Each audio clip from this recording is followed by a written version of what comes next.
Aujourd'hui, je vais vous parler en fait de l'évolution du droit du travail concernant spécifiquement les stagiaires étudiants, pardon. Euh, pour vous présenter brièvement cette évolution-là, je vais aborder 4 points essentiellement.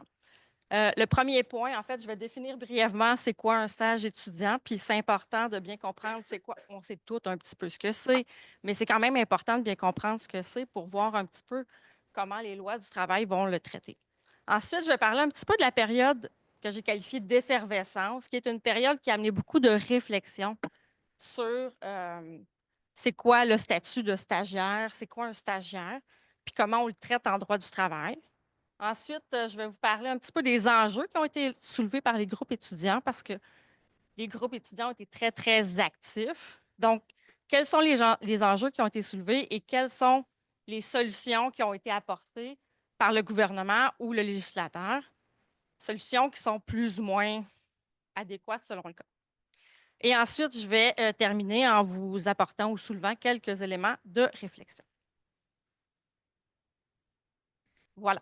Première chose, c'est quoi un stage étudiant? Donc, vous le savez, un stage étudiant, c'est un stage qui est intégré dans un cursus, hein, dans un cheminement académique. Donc, ça peut être au niveau secondaire, collégial ou universitaire. C'est un stage qui peut être optionnel. Donc, on n'est pas obligé de le faire pour obtenir le diplôme, mais il peut aussi être obligatoire. Donc, on a comme une variété. Il peut être rémunéré ou il peut ne pas être rémunéré et il va prendre plusieurs formes. Et là, on a comme une espèce de continuum, si on veut. Donc, on peut avoir le stage d'observation où la personne s'en va en milieu de travail regarder ce qui se passe. Le stage pratique où on commence à mettre en pratique certaines connaissances, certaines habiletés. Euh, des stages d'intervention où là, la personne est plus impliquée dans le milieu de stage. Et aussi des stages de prise en charge où là, vraiment, le stagiaire va assumer le rôle d'une personne salariée, mais sans être une personne salariée. Deux exemples types que moi j'ai étudiés comme parmi ces stages-là. Il y a le stage 4 du baccalauréat en enseignement. Le stage 4, en fait, c'est un stage au cours duquel les étudiantes en enseignement vont prendre en charge complètement une classe. Puis pas juste la classe, mais aussi toutes les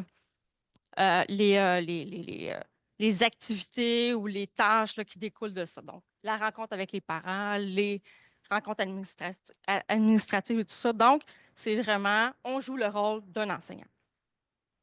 Un autre stage que j'ai étudié, c'est l'internat des doctorantes en psychologie. Les doctorantes en psychologie doivent faire une année d'internat, OK, à temps plein. Et pendant cette année-là, elles vont prendre des patients en consultation. Donc, elles rencontrent des patientes ou des patients, posent des diagnostics, euh, etc. Donc, elles vont même, ces internes-là, elles vont même, elles sont suffisamment autonomes pour superviser d'autres doctorants en psychologie qui sont au début de leur cheminement. Donc, on voit qu'il y a une progression. Et ça, c'est important parce que plus on avance dans le cheminement de l'étudiant, plus on va voir qu'il y a une intersection entre une prestation de travail et la formation. Donc, les deux sont interdépendants.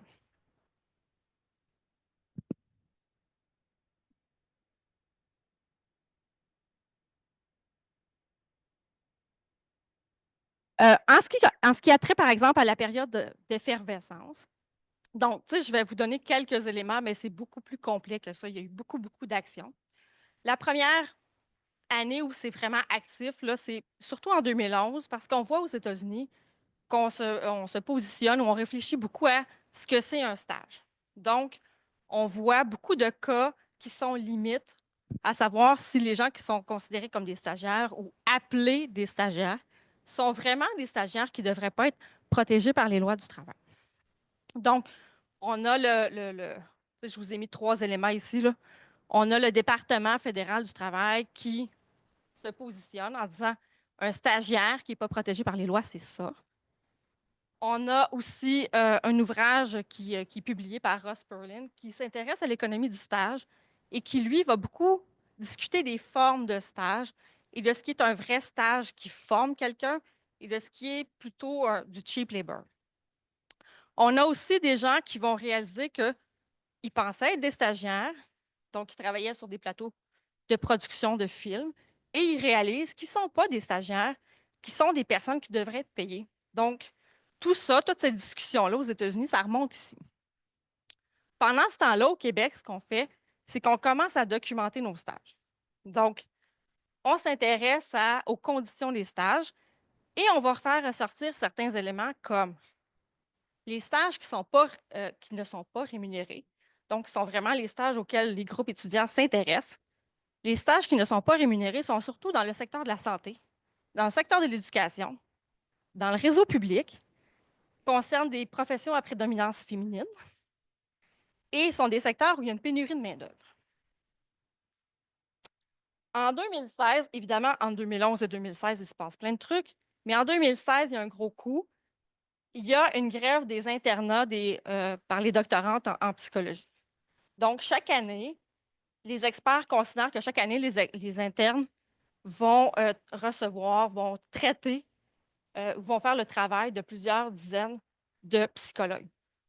Donc, ces internes-là sont vraiment importants pour le réseau de la santé. Donc, en septembre 2016, les doctorantes en psychologie vont déclencher une grève.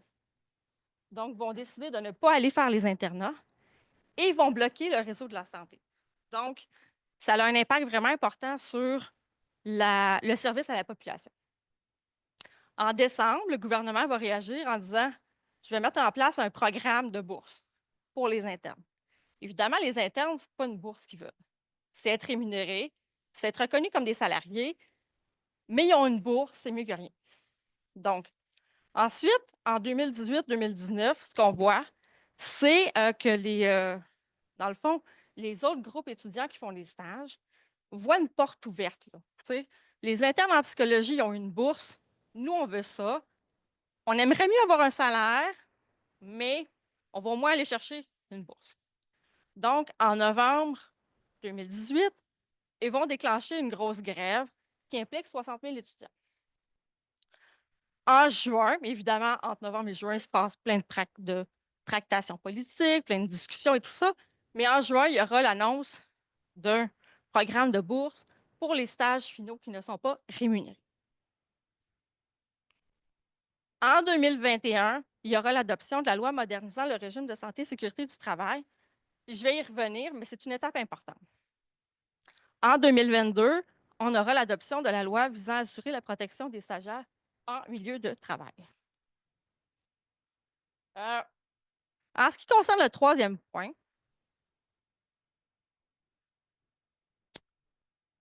les enjeux et les solutions apportées. Et là, ce que je veux faire peut-être ressortir, c'est que les stagiaires, surtout quand ils sont au stage final, ce sont des gens qui font des prestations de travail. Donc, quand ils arrêtent de faire leur stage, ils bloquent le système. Mais en même temps, on ne veut pas reconnaître ça, mais on doit leur donner certaines choses parce qu'il y a une pénurie de main-d'œuvre. Donc, on n'a pas le choix. Donc, un des premiers enjeux qui a été soulevé par les groupes étudiants, c'est la non-rémunération des stages qui entraîne une discrimination genrée. Donc, pourquoi? Parce que les stages qui ne sont pas rémunérés, c'est essentiellement dans des secteurs à prédominance féminine. Dans les secteurs à prédominance masculine, ça se passe dans le secteur public et les gens sont rémunérés. Donc, il y a comme une conjonction ici. La réponse du gouvernement, c'est pas de considérer les stagiaires étudiants comme des salariés, mais de leur donner une bourse. Donc, on met en place un premier programme de bourse qui va évoluer. Donc, ils ne font pas du travail, mais on a besoin d'eux et on leur donne une bourse. Donc, le premier programme de bourse qui ensuite va évoluer vers 3 programmes de bourse spécifiques là, qui visent différents secteurs. Ensuite, une autre chose qui était décriée par les groupes étudiants, c'était le fait que les stagiaires étudiants ne sont pas protégés par la loi sur les normes du travail. Et là, la réponse, évidemment, ce n'est pas on va vous protéger par la loi sur les normes du travail parce que vous n'êtes pas des salariés. On ne veut pas que vous soyez des salariés, on vous donne une bourse. Donc, ce qu'on fait, parce qu'on reconnaît quand même qu'on a besoin de protection, ce qu'on va faire, c'est qu'on va chercher certaines dispositions de la loi sur les normes et on va l'adapter pour en faire un régime peut-être un petit peu plus adapté à la situation des stagiaires. On reprend certaines dispositions de la loi sur les normes, mais il y en a d'autres qu'on ne prend pas. Donc, tout ce qui concerne la durée du travail, par exemple, qui était un enjeu qui était beaucoup soulevé, c'est mis de côté. Évidemment, tout ce qui concerne le salaire minimum, c'est mis de côté aussi, ça n'existe pas, parce qu'on n'est pas des salariés. Donc, on leur crée une espèce de régime entre les deux. On ne veut pas dire que vous travaillez et que vous méritez un salaire, mais vous êtes en milieu de travail, il faut qu'on vous protège d'une façon ou d'une autre. Donc, on vous donne quelque chose. Donc, il y a comme un tiraillement, là, tu sais. On n'est pas en formation, on n'est pas en travail, on est comme entre les deux. Ensuite, il y avait beaucoup aussi de revendications en matière de santé et sécurité au travail, particulièrement ce qui touchait, par exemple, les stages d'observation, parce que les stages d'observation, ce n'est pas du travail. Donc, comme ce n'est pas du travail, ça ne peut pas être protégé.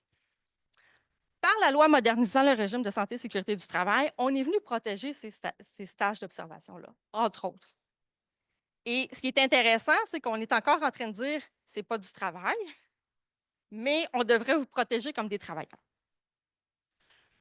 Ensuite, un autre enjeu qui était souligné par les groupes étudiants, c'est toute la question du harcèlement psychologique. Donc, les stagiaires étudiants disaient on n'est pas protégé dans le cas où on se retrouve dans une situation de harcèlement psychologique dans le stage. Donc, ce qu'on a fait, c'est qu'on les a protégés via la loi visant la protection des stagiaires, mais aussi en s'assurant que même les stages d'observation sont couverts par les autres lois en santé et sécurité du travail, entre autres. Donc, on est venu quand même créer un certain cadre législatif de ce côté-là. Pour terminer,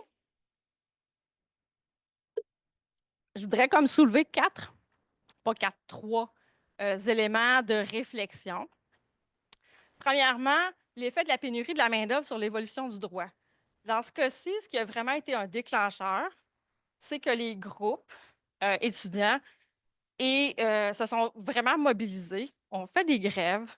Des fois, ils ont peur d'appeler ça des grèves, ils appellent ça des boycotts, mais ils ont fait des grèves, se sont mobilisés et considérant que ça touche des secteurs où il y a une pénurie de main-d'œuvre, le gouvernement n'a pas eu vraiment le choix de réagir et ça a mis beaucoup de pression. Ça, c'est la première chose. La deuxième chose, c'est qu'on remarque vraiment une tension entre la formation et le travail salarié. Là, on dit aux stagiaires, étudiants, vous n'êtes pas des salariés, mais on vous donne une bourse pour le travail que vous faites. Mais vous n'êtes pas couvert par la loi sur les normes, mais on vous fait un petit régime particulier. Puis, donc, il y a comme vraiment un tiraillement. On ne veut pas reconnaître ça, que c'est du travail qui mériterait d'être salarié. Pourtant, il y a d'autres types de stages qui sont rémunérés et qui sont protégés par les lois du travail. Les stages professionnels, par exemple. C'est comme le stage de l'école du barreau, c'en est un exemple. L'apprentissage dans les secteurs, de la construction et tout ça, c'est une forme de stage qui est rémunérée, qui est protégée par les lois du travail. Le dernier élément, c'est que on vit un petit peu sur cette tension-là entre la formation académique et le travail. OK? Donc, on a donné des choses en disant on ne vous reconnaîtra pas comme salarié, mais vous allez avoir quand même certains avantages. Mais là, actuellement, ce qui se passe, c'est que la pénurie est tellement forte dans certaines professions qu'on se retrouve à penser à salariser certains stagiaires étudiants. Donc, dans le cas des stagiaires en enseignement, par exemple, c'est flagrant. On manque cruellement de professeurs au primaire puis au secondaire. Et là, les gros dossiers actuellement, c'est est-ce qu'on va les salariser? Et ça pose la question de si on les salarise, est-ce qu'on les rapatrie dans les lois traditionnelles du travail? Ou est-ce qu'on reste avec un régime particulier? Ou est-ce qu'on adapte le régime particulier qu'on a déjà? Donc, on voit une espèce de poussée de les stages, c'est pas du travail. C'est pas du travail, mais ça mérite quelque chose. Il faudrait peut-être penser à salariser ces personnes. Donc, il y a vraiment cette évolution-là qui est amenée, entre autres, par la pression de la pénurie de main-d'œuvre. Voilà, je pense que j'ai fait le. Merci.